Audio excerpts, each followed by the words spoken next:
बिल्कुल भी यकीन नहीं हो रहा था जो उन्होंने अभी चंद क्षणों पहले देखा था।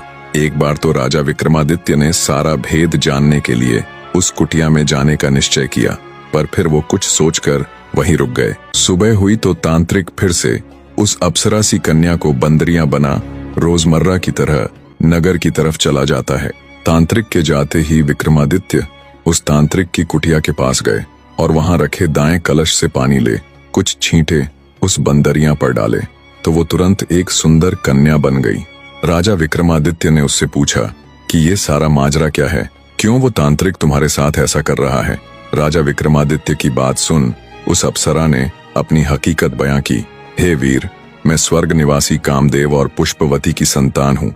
घूमने और शिकार खेलने के लिए कभी कभार मैं पृथ्वीलोक आ जाया करती थी, पर एक दिन जब मैं यहाँ एक हिरण्य का शिकार कर रही थी तो मेरा चलाया गया तीर हिरण्य की बजाय साधना में लीन तांत्रिक की बाह में जा लगा। तब गुस्साए तांत्रिक ने मुझे श्राप दिया कि तुम आजीवन मेरी सेवा करोगी, यही तुम्हारी सजा है। बस महाराज, तभी से ये सब चला आ रहा है। दिन में मुझे वो बंदरियां बना देता है और रात में मुझे मेरे वास्तविक रूप में बदल देता है और मेरे साथ अपनी मनमानी करता है।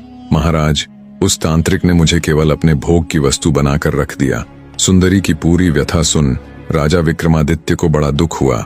वे सुंदरी से बोले, हे सुंदरी, तुम बिल्कुल भी घबराओ मत। आज मैं तुम्हें उस धूर्त तांत्रिक के चंगुल से हमेशा के लिए मुक्त कर दूंगा। राजा विक्रमादित्य की बात सुन सुंदरी के चेहरे पर उम्मीद और खुशी के भाव आ जाते हैं। विक्रमादित्य फिर से उस सुंदरी को बंदरियां बना खुद एक पेड़ की आड़ में छिप जाते हैं। जैसे ही शाम हुई तो वो तांत्रिक आया। तांत्रिक ने बंदरियां को अपने पास बुला।